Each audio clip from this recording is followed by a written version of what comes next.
Mesdames et messieurs, chers publics du lundi après-midi, nous ai fait peur. Bienvenue aussi au Théâtre de Stein. Au nom de toute l'équipe, donc on vous accueille avec plaisir. Aujourd'hui, nous accueillons, pour finir la saison, toujours... donc on a terminé, excusez-moi, le Festival du Jeune Théâtre, et là on accueille une équipe, Paradoxale Compagnie, donc Jean-Pierre Dumas et son équipe, qui viennent vous faire une proposition théâtrale qui a sa nécessité notamment parce qu'il y a un débat qui suit la situation théâtrale que vous allez voir dans un premier temps. C'est une réflexion sur, ça s'appelle la résistible ascension de la pénalisation, une réflexion sur la pénalisation croissante que nous vivons dans la société française. Donc ça part sur un postulat qui est théâtral, le conflit des héros, et ça se poursuit. Le propos dure environ 35 minutes et je vous recommande et je vous invite à rester en salle ensuite pour nourrir l'échange qui aura lieu à la fois avec le metteur en scène et avec Denis Salas, dont on vous présentera à la fois le travail et la profession, qui est présent parmi nous dans la salle.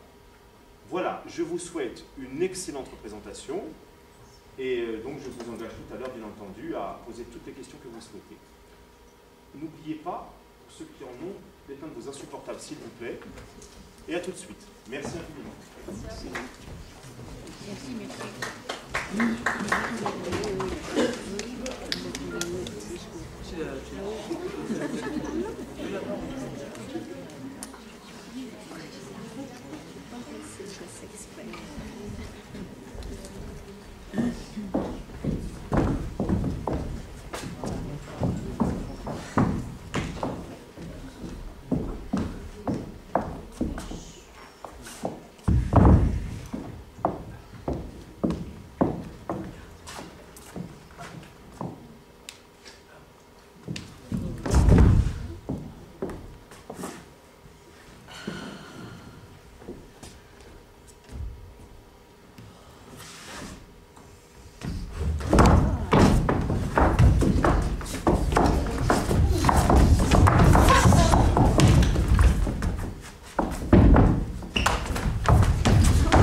1000 fois que ça allait mal finir, que ça devait arriver. Et chaque jour qui passe est un calvaire. Cette bande de jeunes désœuvrés a décidé de squatter notre hall. Ces voyous, eh ben, ils campent devant nos portes, sur nos escaliers. Et puis, les graffitis couvrent progressivement nos murs jusque dans les étages. Non, des trafics en tout genre sont apparus, hein. Et puis des menaces. Si on ose leur faire une remarque ou simplement leur demander de partir. Nos paliers, transformés en urinoirs. Nos boîtes aux lettres, régulièrement brûlées. Et pourtant, nous en avons envoyé des lettres à la mairie, à notre bailleur HLM. Et rien ne se passe. Rien. Pourquoi? Pourquoi ils ne font rien? Pourquoi s'intéresse-t-on si peu à des gens comme nous? Est-ce que c'est parce que nous sommes d'origine modeste? C'est ça? Mais désormais, le soir, quand nous rentrons chez nous avec nos enfants, nous avons peur. Et que doit-on dire à nos enfants quand on voit de tels comportements? Comment croire que l'on vit encore dans un pays de paix et de justice? Nous n'osons même plus inviter nos amis, mais tellement nous avons honte. Même nos voitures sont dégradées. Et puis, comment va-t-on se débarrasser de ces squatteurs indésirables? Ils y ont pensé? On n'en peut plus. Nous sommes exaspérés. On ne veut plus laisser nos maisons sous le contrôle de ces barbares. Oui, oui, oui, j'ai bien dit de ces barbares.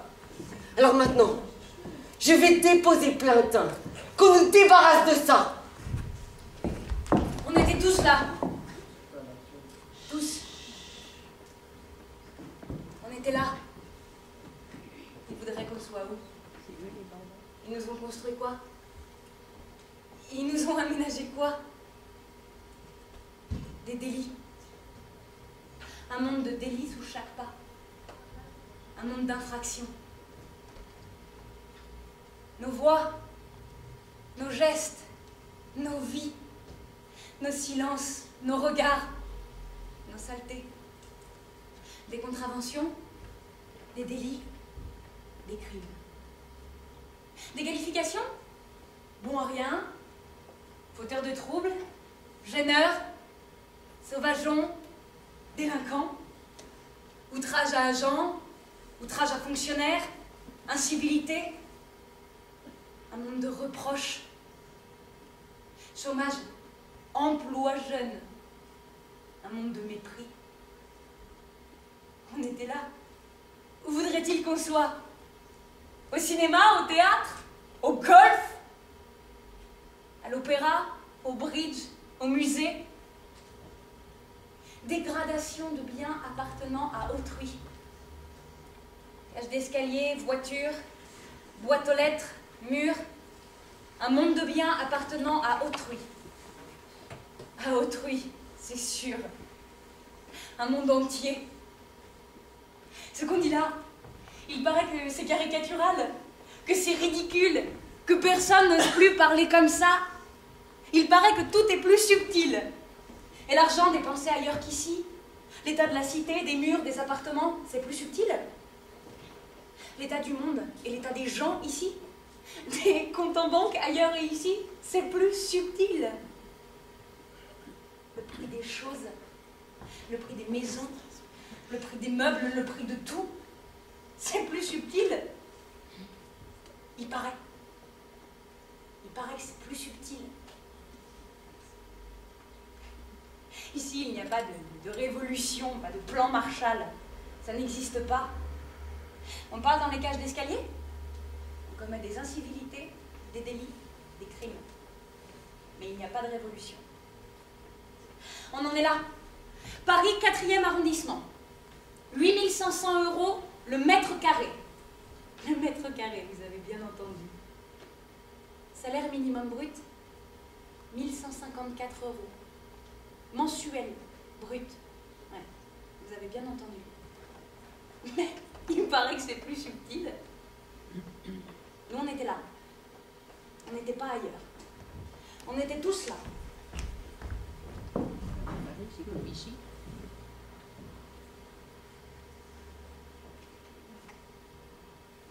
Débarrassez-nous de ça! Débarrassez-nous de ça!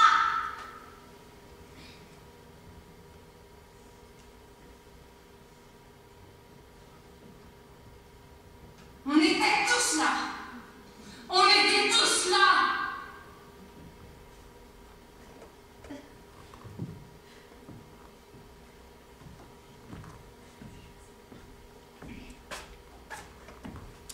Bonjour madame. Bonjour monsieur. Asseyez-vous, je vous en prie. Merci. Je viens déposer plainte. Je l'ai dit 1000 fois que ça allait mal finir, que ça devait arriver. On me l'aurait demandé à moi, je l'aurais dit.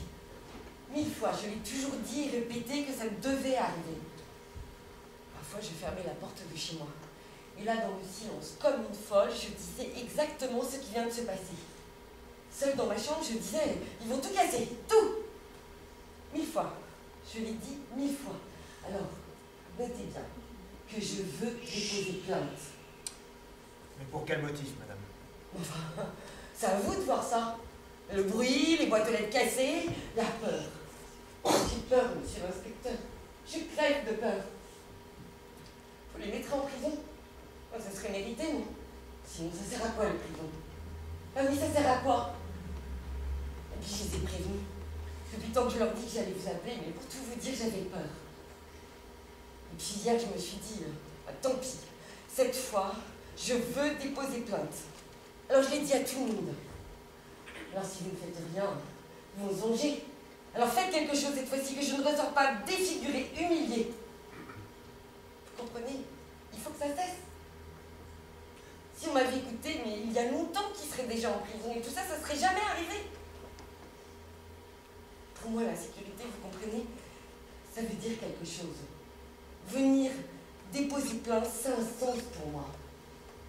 Parce qu'il fallait voir leur tête hein, et leur façon de rire quand j'ouvrais ma porte et que je leur disais que j'allais vous appeler.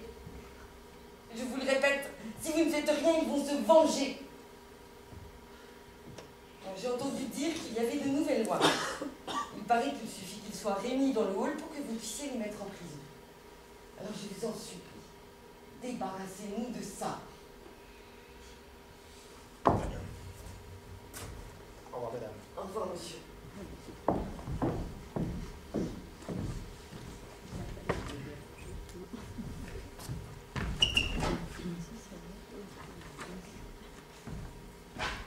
Alors, dans le cadre de la procédure de garde à vue, je vous rappelle que vous avez le droit à un avocat et aussi celui de garder le silence. Cela dit, deux solutions s'offrent. Soit vous reconnaissez les faits et vous collaborez avec nous. Dans ce cas-là, je demande votre mise en liberté. Vous serez convoqué au tribunal, bien sûr, mais je suis sûr que les juges se montreront compréhensifs. Soit vous décidez de jouer à la forte tête. Et dans ce cas-là, je demande au procureur la prolongation de votre garde à vue. Et là, les juges apprécieront. Maintenant, je vous écoute. Ça s'est passé comment? Je sais pas. Attendez, on ne va pas commencer à jouer à ce petit jeu. J'ai pas de temps à perdre, moi je travaille, alors vous allez tout me raconter, mais tout. Je sais pas. Mais attendez, vous pouvez pas dire que vous savez pas, vous avez été prise la main dans le sac devant la cage d'escalier.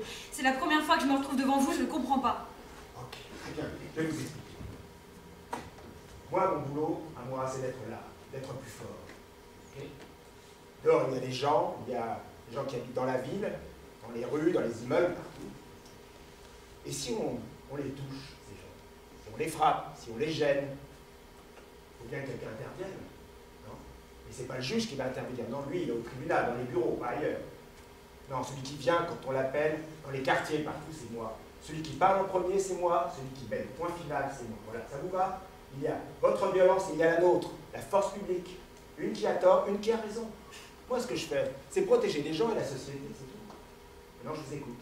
Ça s'est passé comment? Bah rien, voilà quoi, ça a dégénéré un peu. Un peu. T'appelles ça un peu, toi? Toute la cage d'escalier, on est là. C'est venu comme ça.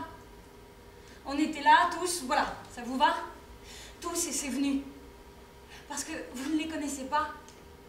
Vous ne voyez rien parce qu'ils sont tous là dans la cité à nous marcher dessus. C'était juste un coup dans une vitre au départ. On n'a rien décidé. Mais ils nous insultent toute la journée, ils nous chassent de là. Où voulez-vous qu'on aille? On n'a frappé personne. Juste la vitre. Ce n'est pas pareil, non? Une vitre. Toute la journée, ils nous disent on va appeler la police. Alors je crois qu'on n'en pouvait plus. Je ne sais pas si vous comprenez ce que je dis. Pas bien. Mais vous allez m'expliquer. Les gens sont sortis. Ça a dû faire peur, ce bruit. Ils ont commencé à hurler et à nous traiter de tous les noms. Moi, je supporte plus ça, plus du tout. C'est mérité, se faire cracher dessus sans arrêt, insulter. Je crois pas que t'inverses un peu les rôles, là. Non! On est des gens, nous aussi. Si on s'en prend à nous, qui dit quelque chose? On peut vous appeler au secours, nous? Mais oui, pourquoi pas. Mais revenons au fait. Ces vitres, là. C'est vous et vous, c'est qui? Je peux me taire? J'ai le droit. Tu veux jouer à ce petit jeu-là? Je demande seulement si je peux me taire. Oui, c'est ce que dit la loi. Mais c'est un texte qui est pénible. Tout est à mes risques et périls si je parle ou si je me tais. Je vous explique seulement comment on se fait traiter ici ou ailleurs et vous me dites que vous ne comprenez pas. On se fait traiter comme des animaux et ça se retourne toujours contre nous. Contre nous. Je dis rien contre vous, j'ai compris, vous faites votre métier, mais nous, si on ne fait rien, ils nous méprisent. Et je vous parle pas des gens quand on sort de la cité, mais c'est carrément l'horreur. Les gens, rien qu'à voir nos tenues, nos survêtements et nos casquettes, on dirait qu'ils vont tirer la sonnette d'alarme. Ils serrent leur sac à main, ils bloquent même leur portable de peur qu'eux, mais j'ai jamais volé personne, moi. Je fais un vol aujourd'hui. Et dis-moi, là, Polo, tu le connais? Oui. Il a fait quoi dans l'histoire? Il est avec nous, non? Où est-ce qu'il est? C'est le seul qui a réussi à se faufiler. Puisque je peux me taire, je me tais. Ok, c'est ton choix. Tant pis pour lui. Quoi? Bah oui. Si tu parles pas, tu le couvres. Si tu le couvres, c'est qu'il est pour quelque chose. Je vous dirai rien. Vous le connaissez, vous? Polo? C'est encore un enfant, mais c'est un type formidable. Et personne ne le voit. Un type formidable. Chez lui, on crève de faim. Son père est mort, sa mère est folle. Il a juste sa sœur et il fait tout ce qu'il peut. Tout le monde s'en fout. Personne ne l'aide. Personne. Les voisins ne veulent pas le savoir, ça ne les intéresse pas. Ce qui les intéresse, c'est leur bagnole, leur boîte aux lettres, leur hall, mais lui, non. Alors comptez pas sur moi pour vous dire quoi que ce soit. Donc, en gros, tu es d'accord avec tout ce qui s'est passé. Et c'est violence. Laquelle? Celle qu'on fait à Polo? Je joue pas avec toi. Je parle de ces vitres fracassées. Non, je suis pas d'accord. Je suis pas violente, moi. J'aime pas ça. Et puis on a notre chien. Quoi? Bah ouais, notre chien, à Fred et à moi, on laisse avec nous. On ne peut pas s'amuser à casser des vitres. Ça lui fait peur. Le pitbull, c'est ça? Ça lui fait peur, le livre? Fiche de moi. Ben ouais, ça lui fait peur. Il ne faut pas l'exciter, il est super sensible. Alors c'est vraiment pas mon truc de casser des vitres, mais alors pas du tout. Ce serait bien si les gens étaient comme mon chien. Il aime tout le monde. Vous pouvez le caresser, il vous léchera. Il aime tout le monde. Il regarde rien, ni votre tête, ni vos vêtements. Il aime tout le monde. Et il a peur. Du bruit, des cris et des insultes. Il faudrait un monde comme lui. Une cité comme lui. Il dort avec moi, il sort avec moi. Il me regarde. Je crois qu'il pleure quand il sait que je vais mal. Là, il doit être tout seul dans son coin en train de pleurer parce qu'il sait que je suis ici.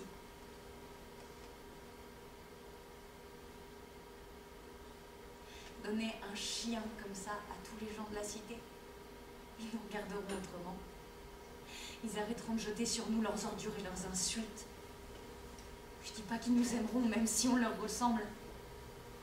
Mais au moins, ils penseront à autre chose qu'à nous chasser à tout bout de champ et qu'à vous appeler. C'est mon chien qui connaît la vérité. Faut l'interroger si vous voulez savoir. Si vous voulez avoir un autre point de vue sur nous, faut interroger les chiens. Moi, je vous dirai plus rien, j'attends le juge. Comment départager ces deux femmes? Chacune a ses raisons. En principe, cette mission est confiée au juge. Mais nous, pour répondre à cette question, nous avons choisi de faire un détour par le fameux jugement de Salomon. Donc j'interpréterai le roi Salomon et mes deux partenaires, les deux prostituées.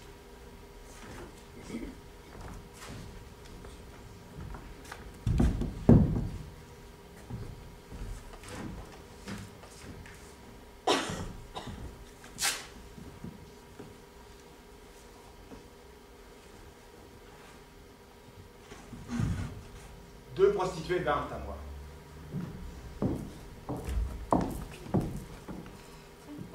S'il te plaît, monseigneur. Moi et cette femme habitons la même maison. Elle était dans la maison lorsque j'ai eu un enfant. 3 jours après, elle aussi a eu un enfant. Il n'y avait que nous deux dans la maison. Or, le fils de cette femme est mort, parce qu'elle s'était couchée sur lui. Au milieu de la nuit, elle se leva, prit mon enfant et le mit sur son sein, et son fils mort sur le mien. Je me levai pour allaiter mon enfant, il était mort. Au petit matin, je l'examinais. Ce n'était pas mon fils. Ce n'est pas vrai! Qu'on apporte une épée. Je vais partager l'enfant en deux et en donner une moitié à chacun. S'il te plaît, monseigneur, qu'on lui donne l'enfant, qu'on ne le tue pas. Il ne sera ni à toi ni à moi. Qu'on le partage. C'est elle, la vraie mère. Qu'on lui rende l'enfant. Tous les habitants d'Israël apprirent mon jugement et le révérèrent, car ils reconnurent en moi la sagesse divine pour rendre la justice.